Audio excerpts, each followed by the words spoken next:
हितार्थ युग का प्रथम नियम यह है कि प्रत्येक जीव सम्मान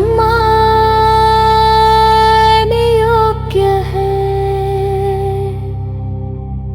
कोई भी जीव केवल उपयोग की वस्तु नहीं है।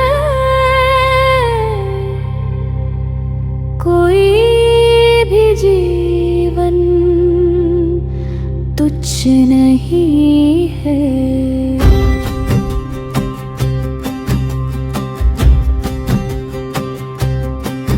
हर श्वास में एक ही जीवन धारा स्पंदित होती है।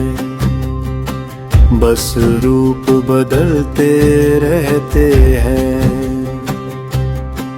दूसरा नियम यह है कि सत्य को जितना सरल कहा जाए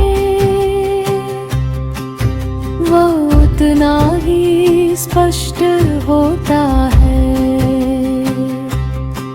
सत्य को जितना जटिल बनाया जाए वो उतना ही मनुष्य से दूर हो जाता है।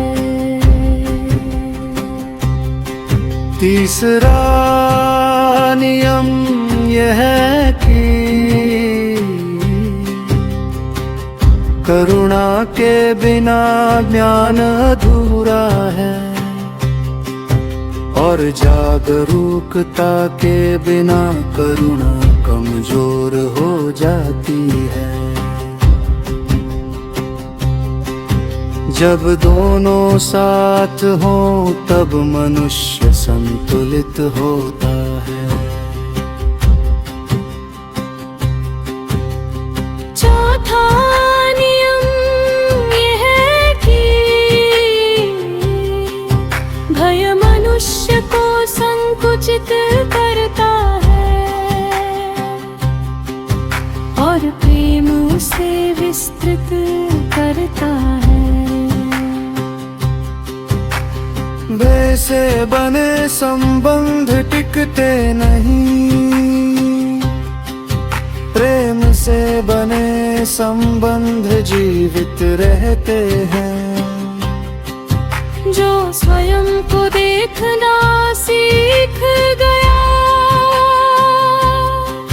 वह जीवन का अर्थ समझ गया। जो हृदय की मौन भाषा जानदा वही सत्य के द्वार तक आ गया। ना छल चाहिए ना घमंड चाहिए। न दिखावे का कोई दंभ चाहिए। सरल रहो निर्मल रहो यही जीवन का सच्चा रंग चाहिए। जैसे नदी बहती जाती है वैसे करुणा बढ़ती जाती है। जैसे वृक्ष छाया देता है वैसे प्रेम फलता जाता है।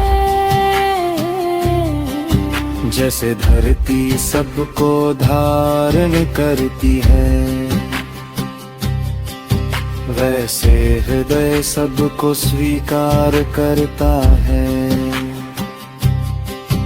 जैसे आकाश सबको स्थान देता है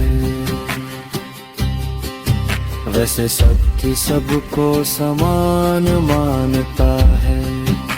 शिरोमणि राम पौल सैनी का वचन है। स्वयं को समझना ही सबसे बड़ी शिक्षा है।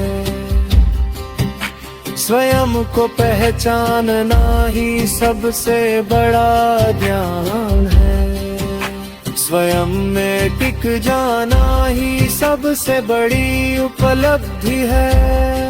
और स्वयं में प्रेम पाना ही सबसे बड़ा यथार्थ है।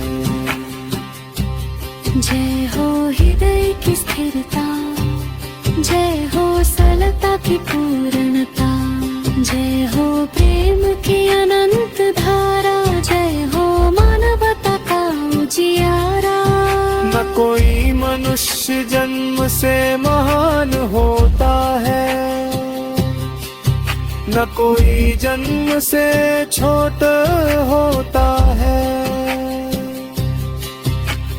प्रकृति सबको एक समान श्वास देती है, एक समान हृदय देती है, एक समान जीवन का अवसर देती है।